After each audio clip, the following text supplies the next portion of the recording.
O que você faria se, no dia que deveria ser o mais feliz da sua vida, as pessoas que mais deveriam te apoiar decidissem te abandonar por pura crueldade? Esta é a história de um casamento marcado por um silêncio ensurdecedor na igreja e fileiras inteiras de cadeiras vazias. Fui uma noiva abandonada não pelo homem que amava, mas pela minha própria carne e sangue. Fui humilhada em mensagens de texto, ridicularizada por minhas irmãs e ignorada pela minha mãe. Tudo porque eles julgavam o homem que escolhi como alguém indigno e inferior. Mas o que começou como a mais profunda das traições transformou-se em uma lição implacável sobre aparências, arrogância e as surpresas que o destino reserva. Prepare-se para uma reviravolta que fez o orgulho de uma família inteira desmoronar em menos de 24 horas. Antes de começarmos essa história incrível, não se esqueça de curtir o vídeo, se inscrever no canal e contar pra gente nos comentários de onde você está ouvindo essa história. O cheiro doce e enjoativo de laquê, misturado com acetona, impregnava o ar do pequeno salão de beleza no centro de Belo Horizonte. O zumbido constante do secador de cabelo parecia ecoar dentro do meu crânio, competindo com as batidas aceleradas do meu coração. Clarice, a maquiadora, passava o pincel macio de pó translúcido sobre as minhas bochechas com uma delicadeza que contrastava brutalmente com a tempestade nervosa que se formava no meu estômago. Eu me olhava fixamente no grande espelho iluminado por fileiras de lâmpadas amareladas e via uma mulher pronta para o momento mais importante de toda a sua vida. O vestido de renda chantilly abraçava meu corpo com precisão, pesando levemente sobre os meus ombros de uma forma que me fazia sentir a gravidade do compromisso que eu estava prestes a assumir. Mas o que deveria ser um brilho de pura alegria incontida nos meus olhos castanhos era, na mais triste das verdades, uma poça pesada de lágrimas contidas a muito custo. O enorme relógio de parede em formato de sol no canto da sala marcava 17 horas e 45 minutos. Meu casamento estava marcado irrevogavelmente para as 18 horas em ponto na velha paróquia de Pedra, localizada a apenas algumas quadras movimentadas dali. O combinado familiar era simples e direto. Minha mãe, Eliane, viria me buscar pontualmente. Ela havia me prometido, com lágrimas nos olhos algumas semanas antes, que estaríamos absolutamente juntas nesse momento sagrado. Prometeu que me ajudaria a colocar o longo véu de tule, que seguraria a minha mão trêmula no carro e me conduziria com orgulho até o altar, preenchendo o vazio deixado desde que meu pai falecera há tantos anos. Eu havia acreditado nela piamente. Mais uma vez, na minha ingenuidade crônica em relação ao meu próprio sangue, cometi o terrível erro de achar que, pelo menos no meu dia, a minha família deixaria o julgamento ácido de lado e simplesmente me amaria pelo que eu era. O silêncio do meu celular, deixado sobre a bancada de mármore sintético, era de longe a coisa mais barulhenta e desesperadora de todo aquele salão. Nenhuma chamada perdida, nenhuma mensagem rápida de áudio dizendo "Estou presa no trânsito da Avenida Afonso Pena" ou "Já estou virando a esquina, filha". Clarice pigarreou sutilmente, ajeitando as escovas no balcão e quebrando o silêncio desconfortável daquela espera agoniante que já durava meia hora. "Clarice, por favor, você pode me passar o telefone?" Pedi, tentando manter a pose de noiva calma, mas a voz falhando miseravelmente. Na última sílaba, minhas mãos suavam frio, e o tecido trabalhado do vestido começava a pinicar a linha da minha cintura devido à tensão física. Ela me entregou o aparelho prateado com um sorriso apertado de pena que revirou o meu estômago em náuseas profundas. Deslizei o dedo indicador trêmulo pela tela fria de vidro e abri o aplicativo de mensagens. Havia dezenas e dezenas de notificações acumuladas, mas nenhuma única palavra no chat privado. Com a minha mãe. As mensagens piscavam incessantemente no grupo intitulado Família Alencar. O sangue drenou do meu rosto no exato instante em que comecei a ler a troca frenética de mensagens que acontecia abertamente enquanto eu me arrumava para ir ao altar. A primeira mensagem cruel a saltar aos meus olhos era de Priscila, minha irmã mais velha. Uma mulher extremamente fútil que sempre baseou o seu caráter e valor pessoal no limite do cartão de crédito do marido. Gente, sinceramente, escreveu ela com letras maiúsculas e arrogantes. Alguém aqui vai mesmo comparecer a esse circo dos horrores? Eu acabei de abastecer o carro e vi o preço absurdo da gasolina. Atravessar a cidade inteira para ver a caçula cometer suicídio social e financeiro na frente de todo mundo. Me poupem do trabalho. Ela definitivamente não vale a gasolina gasta para chegar à porta daquela igreja.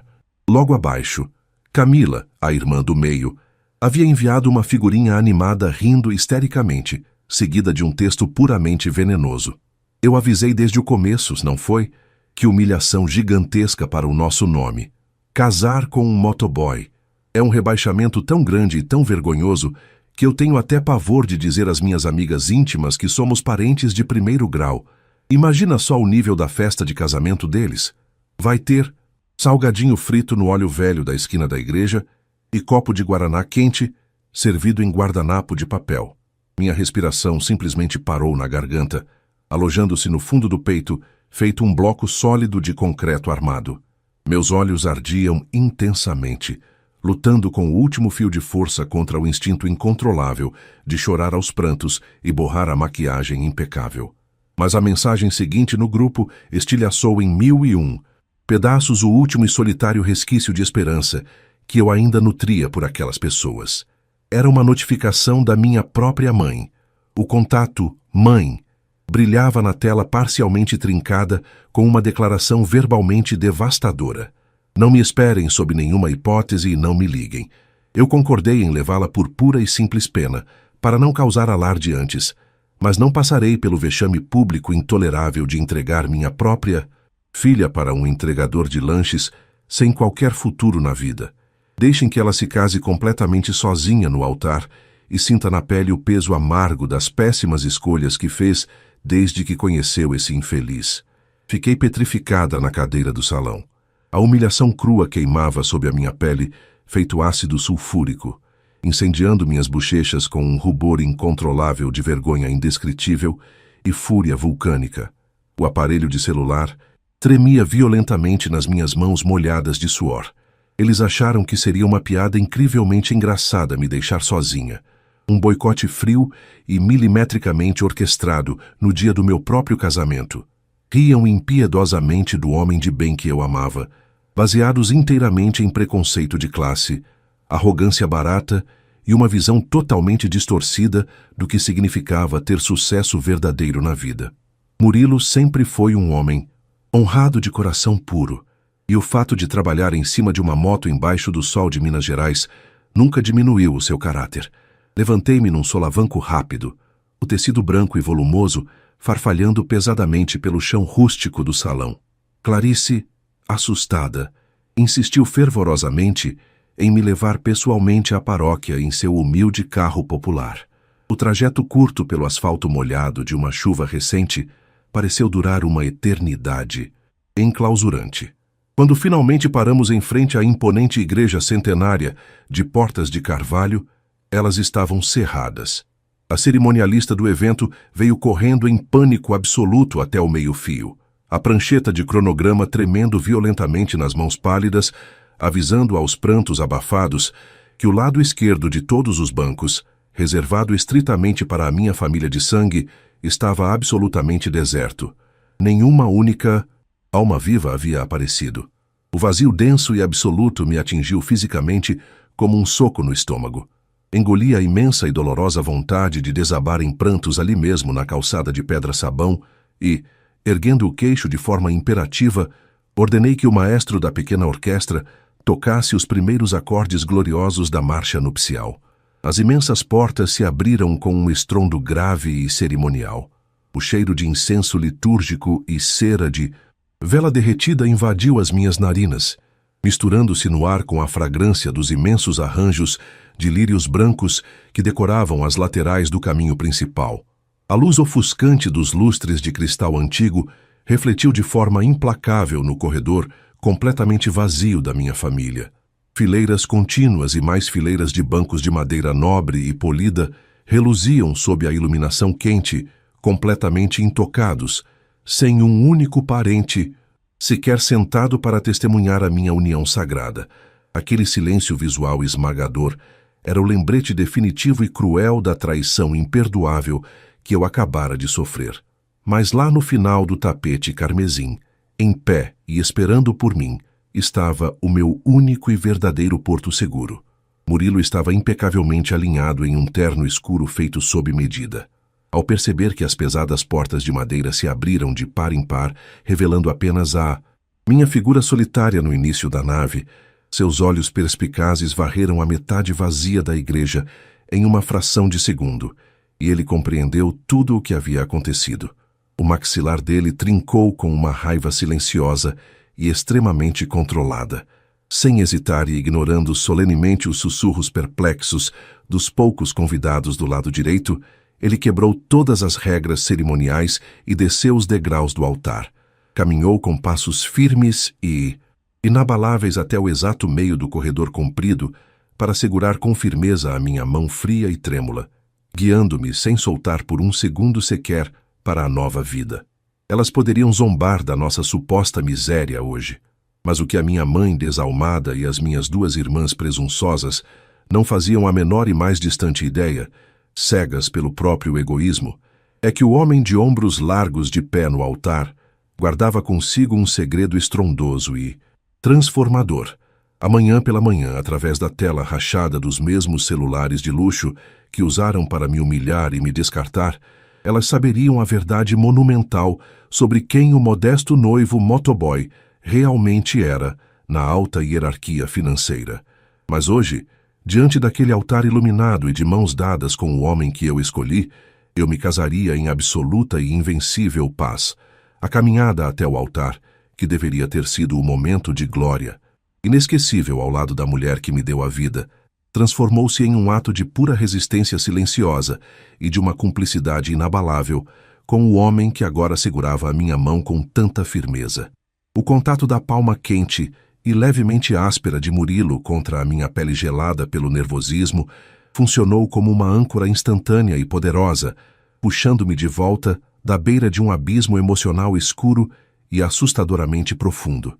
Enquanto caminhávamos lado a lado sobre o tapete carmesim macio e impecavelmente limpo, o som grave, melancólico e aveludado do violoncelo reverberava de forma majestosa pelas paredes centenárias de pedra da velha paróquia no coração de Belo Horizonte. Eu não conseguia desviar o olhar do perfil marcante dele nem por um milésimo de segundo. A mandíbula tensa demonstrava a indignação contida e silenciosa por ver as fileiras inteiras de bancos de madeira, maciça completamente vazias à minha esquerda. Mas seus olhos escuros e amendoados transmitiam uma segurança incrivelmente reconfortante. O cheiro sutil do perfume amadeirado dele, misturado com um leve toque de lavanda fresca, acalmava os batimentos frenéticos do meu coração a cada passo solene dado em direção ao padre, que nos aguardava sorridente. O sermão tradicional foi um borrão de palavras bonitas e reconfortantes sobre resiliência, fé, inabalável e a verdadeira essência do matrimônio. Mas o que realmente se cravou na minha memória sensorial, para todo o sempre, foi o momento exato da troca de votos.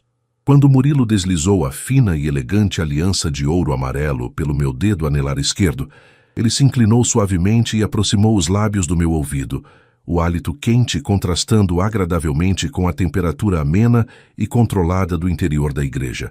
Eu serei a sua única família agora, minha Isadora, ele sussurrou, com a voz grave e embargada por uma emoção crua e absolutamente genuína. Eles não fazem a menor ideia do diamante inestimável que acabaram de jogar fora por pura e simples ignorância.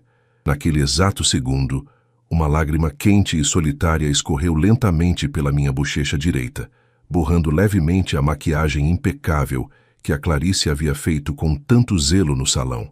Não era, de forma alguma, uma lágrima de tristeza amarga pela mãe que me abandonou covardemente, ou pelas irmãs que me humilharam sem piedade, mas sim uma lágrima de alívio absoluto por ter escolhido o homem certo, independentemente das aparências superficiais e dos julgamentos cruéis que sempre regeram a dinâmica da minha família tóxica. A badalada recepção do nosso casamento aconteceu logo em seguida, em um casarão histórico maravilhosamente restaurado no prestigiado bairro da Pampulha. A minha família ingrata acreditava fielmente que eu serviria salgadinhos fritos em óleo velho e refrigerante quente em copos de plástico baratos. A realidade inquestionável, no entanto, era um banquete refinado e deslumbrante, assinado por um dos chefes de alta gastronomia mais renomados de todo o estado de Minas Gerais. Dezenas de garçons meticulosamente engravatados circulavam de forma ágil e silenciosa pelo salão espaçoso, equilibrando perfeitamente bandejas de prata de lei repletas de canapés de salmão defumado, vol au vent de cogumelos selvagens e taças de cristal reluzente transbordando o mais fino espumante importado. O contraste colossal entre a mentira que minhas irmãs haviam contado a si mesmas no grupo de mensagens e a verdade suntuosa daquela noite inesquecível era quase poético. Murilo, o meu marido amoroso, nunca foi apenas um entregador de aplicativo, embora tivesse um orgulho tremendo de ter começado a sua jornada profissional exatamente assim, cruzando as ladeiras íngremes de Belo Horizonte em uma moto financiada, enfrentando tempestades e o sol escaldante. O que a minha mãe, Eliane, e minhas duas irmãs invejosas, Priscila e Camila, ignoraram solenemente em sua arrogância cegante foi que, ao longo dos últimos 7 anos de muito suor, aquele suposto motoboy batalhador havia idealizado, fundado e construído do zero a Logística Expressa, a maior e mais lucrativa startup de tecnologia de entregas de toda a América Latina. Ele não entregava mais lanches em domicílio debaixo de chuva. Ele era o genial CEO multimilionário que comandava estrategicamente uma frota de dezenas de milhares de entregadores espalhados por vários países. Ele mantinha um estilo de vida propositalmente discreto, porque abominava profundamente a ostentação vazia e a futilidade, preferindo sempre usar roupas confortáveis, dirigir carros comuns e blindados no dia a dia e manter os pés firmemente plantados no chão da realidade. Ele queria, acima de qualquer outra coisa, que eu o amasse verdadeiramente pelo homem íntegro que ele era por dentro, e não pelo vasto império financeiro que havia construído com tanto esforço.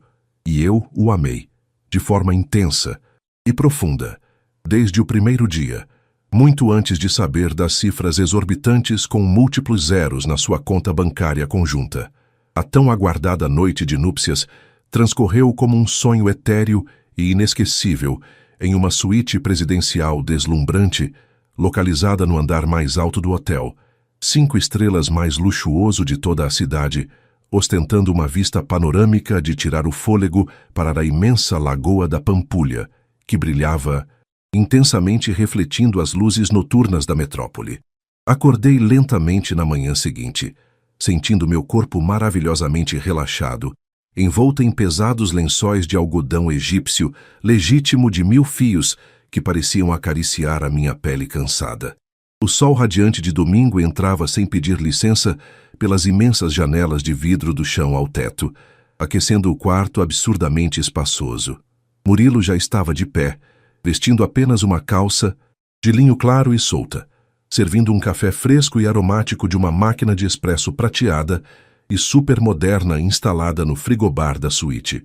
O cheiro inconfundível e acolhedor de grãos torrados na hora e de pães de queijo recém-assados invadiu rapidamente o ambiente refrigerado, trazendo uma deliciosa sensação de conforto caseiro em meio a tanta riqueza e sofisticação hoteleira. "Bom dia, minha linda senhora Batista", ele disse com a voz rouca, abrindo um sorriso largo e incrivelmente charmoso que fez meu estômago revirar de amor. Ele caminhou descalço até a beirada da cama imensa king size para me entregar uma xícara de porcelana delicada e fumegante. "Acho bom você se preparar, meu amor, porque a internet está um pouco movimentada hoje. Nosso fotógrafo oficial acabou de liberar o álbum digital em alta resolução, e parece que algumas revistas renomadas de negócios e colunas sociais também decidiram noticiar o nosso badalado casamento do ano." Meu coração deu um salto violento dentro do peito. O meu celular, que eu havia colocado estrategicamente no modo silencioso e esquecido propositalmente na mesa de cabeceira de mármore escuro, agora estava com a tela acesa, de forma quase ininterrupta. Estiquei o braço preguiçosamente, os músculos ainda doloridos da festa, e alcancei o aparelho de metal frio. Havia literalmente centenas de notificações de diversos aplicativos acumuladas durante toda a madrugada e o início iluminado daquela manhã. Abri o Instagram primeiro, com as mãos levemente trêmulas de expectativa. As fotos tiradas pela equipe de um dos fotógrafos mais caros e cobiçados do país estavam além de espetaculares. Eram obras de arte. Havia registros maravilhosos e emocionantes do nosso beijo apaixonado no altar, da decoração, deslumbrante e extravagante, composta por milhares de orquídeas brancas pendentes no teto do salão, e de nós dois brindando alegremente ao lado de figuras carimbadas da alta sociedade empresarial, investidores bilionários do setor de tecnologia e até mesmo uma grande celebridade da televisão nacional que era amiga pessoal de longa data de Murilo. A legenda chamativa de uma das páginas de fofoca mais influentes e seguidas do país não economizava nos adjetivos. O jovem e genial magnata da tecnologia e logística, Murilo Batista, fundador da bilionária startup Logística Expressa, casou-se ontem à noite em uma cerimônia absurdamente íntima e luxuosíssima em Belo Horizonte. A lindíssima noiva, Isadora, estava deslumbrante usando um modelo de alta costura exclusivo avaliado em dezenas de milhares de reais. O luxo e a emoção tomaram conta da noite que parou a elite mineira. O sangue começou a correr muito mais rápido nas minhas veias. Uma onda de adrenalina quente e revigorante, substituindo instantaneamente o agradável torpor do sono matinal. Imediatamente, sem perder mais tempo, fechei o aplicativo de fotos e abri o maldito aplicativo de mensagens verdes. O famigerado grupo Família Alencar, que ontem fervia de insultos pesados, deboches gratuitos e piadas sádicas e maldosas sobre o motoboy fracassado e sem futuro, agora havia se transformado em um patético show de horrores de desespero palpável e de um choque profundo e absoluto. As mensagens de texto frenéticas haviam começado a chover ininterruptamente por volta das 7 da manhã em ponto, que era o horário exato em que a ardilosa Priscila costumava abrir o celular enquanto tomava seu café da manhã pretensioso e sem graça na sua cozinha planejada. Isadora, pelo amor de Deus, me responde. Agora, que fotos são essas que estão pipocando em todos os sites de fofoca e nas maiores revistas de negócios do país? Priscila havia digitado compulsivamente, o desespero e a ganância visíveis até na formatação caótica das palavras. Como assim o inútil do Murilo é o dono majoritário daquele aplicativo gigante que todo mundo usa? Você mentiu descaradamente pra gente esse tempo todo, sua dissimulada. Por que diabos você não avisou? Para a sua própria família que ele era podre de rico e bilionário? Logo em seguida, a dissimulada da Camila havia enviado uma longa sequência de áudios frenéticos e chorosos, mas o texto longo que acompanhava a enxurrada de mensagens resumia perfeitamente o pânico financeiro e o arrependimento puramente superficial. Minha irmãzinha querida, me perdoa, por favor. A gente não tinha a menor noção de quem ele era de verdade. Juro pela minha vida. A mamãe está passando muito mal aqui no sofá da sala. A pressão arterial dela subiu a um pico perigoso quando ela abriu a internet e viu as fotos da festa deslumbrante e de todos aqueles empresários famosos presentes. A gente estava apenas brincando ontem no grupo. Você sabe muito bem como a gente é boba e adora fazer uma fofoca de mau gosto, né? A gente ia na festa sim, nós estávamos até arrumadas, mas foi só um contratempo chato. Com o motor do carro na hora de sair. Aquela mentira deslavada, cínica e covarde me deu uma vontade repentina e azeda de vomitar o café que eu sequer havia bebido. Elas não estavam minimamente arrependidas de me fazer chorar no salão ou de me humilhar de forma sádica.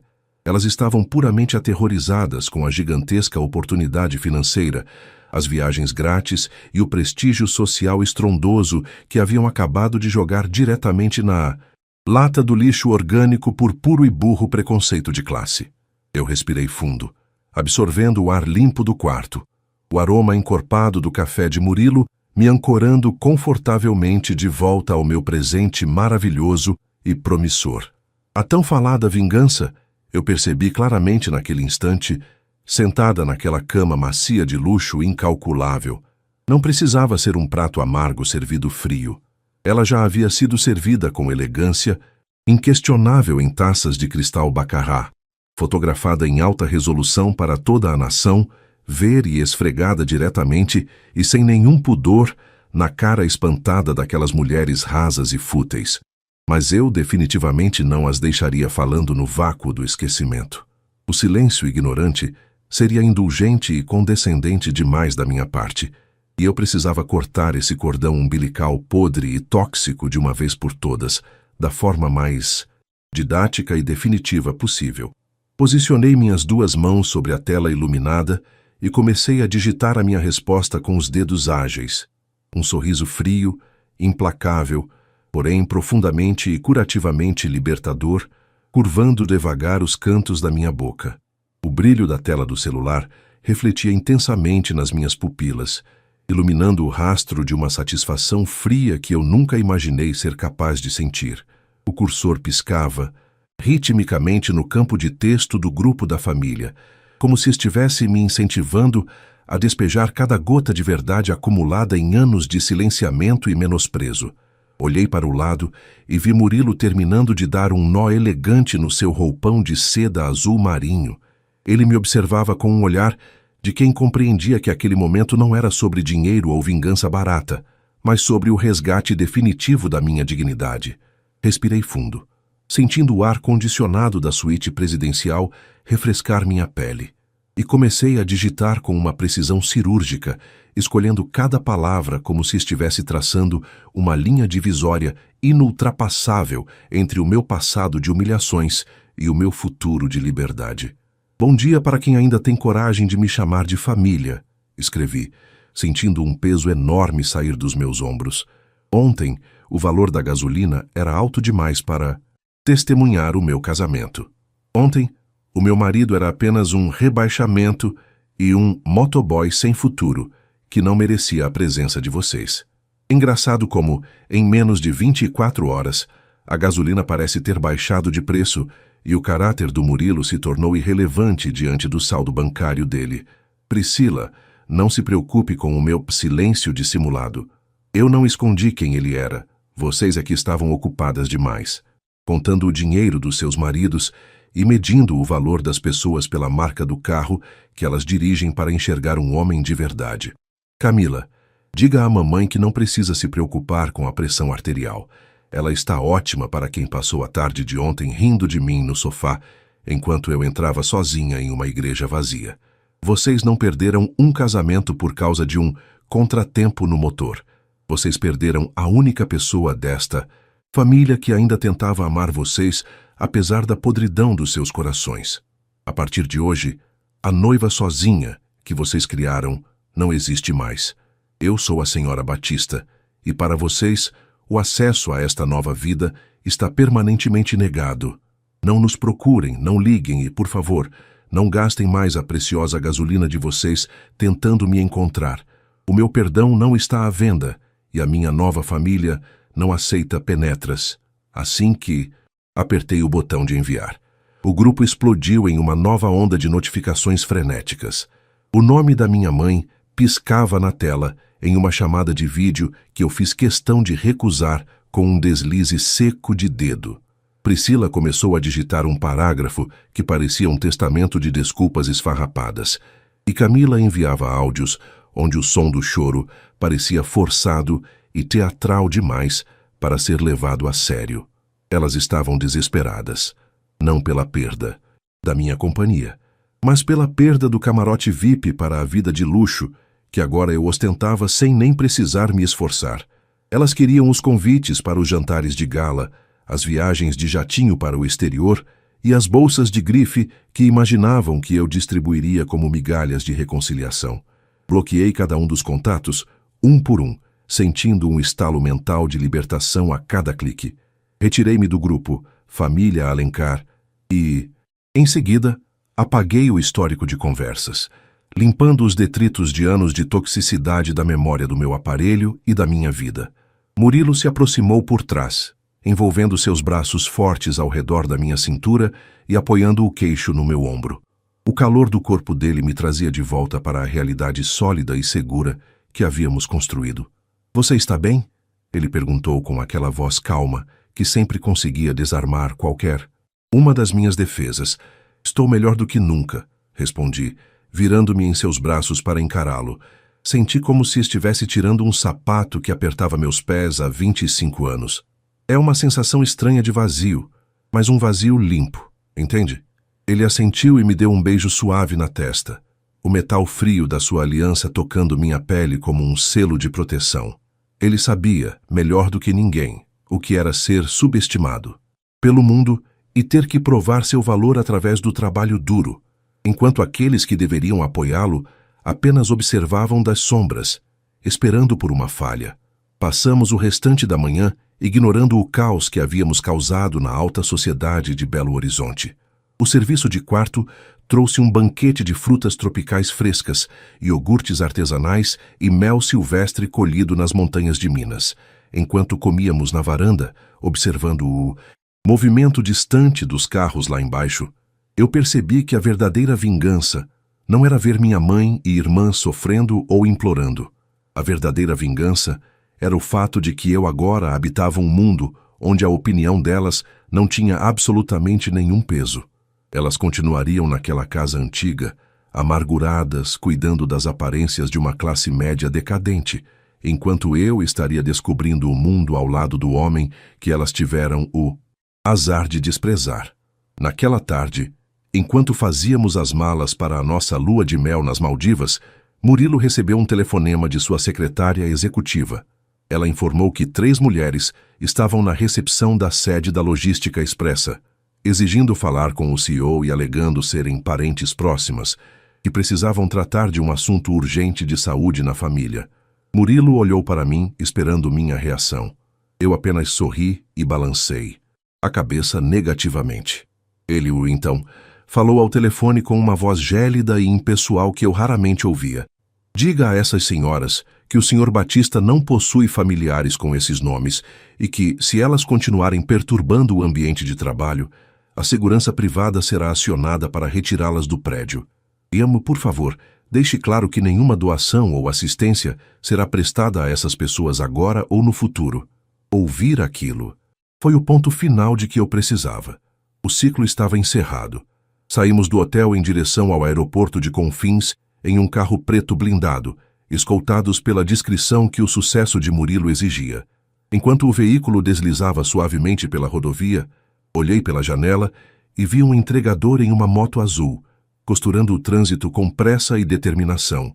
Lembrei-me de quando Murilo chegava na minha casa naquela mesma moto, com o capacete arranhado e o sorriso cansado, trazendo um lanche para dividirmos no portão, porque eu não tinha dinheiro para jantar fora.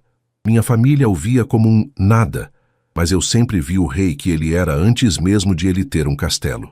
Ao chegarmos no terminal de aviação executiva, o sol começava a se pôr atrás das montanhas de Minas, pintando o céu com tons de laranja e violeta que pareciam uma pintura de Guignard. O jatinho particular de Murilo brilhava na pista, com os motores já aquecendo para a nossa partida. Subi as escadas de mão dada com ele, sem olhar para trás nem por um segundo. Eu sabia que, a partir daquele momento, minha história não seria mais sobre a noiva que foi deixada sozinha no altar, mas sobre a mulher que teve a coragem de caminhar solitária por alguns metros para nunca mais ter que andar acompanhada por pessoas falsas. Eu tinha ao meu lado um homem que construiu um império com as próprias mãos e que, acima de tudo, me amava pela alma que eu tinha, e não pela família de onde eu vinha. Enquanto o avião ganhava altitude e as luzes de Belo Horizonte se tornavam apenas pequenos pontos de luz no horizonte escuro, eu fechei os olhos e, pela primeira vez em muito tempo, respirei em paz absoluta. Eu não precisava de perdão. Eu não precisava de explicações e, definitivamente, eu não precisava de ninguém que achasse que eu não valia o preço da gasolina. Eu valia o mundo inteiro. E, finalmente, eu tinha encontrado alguém que sabia disso.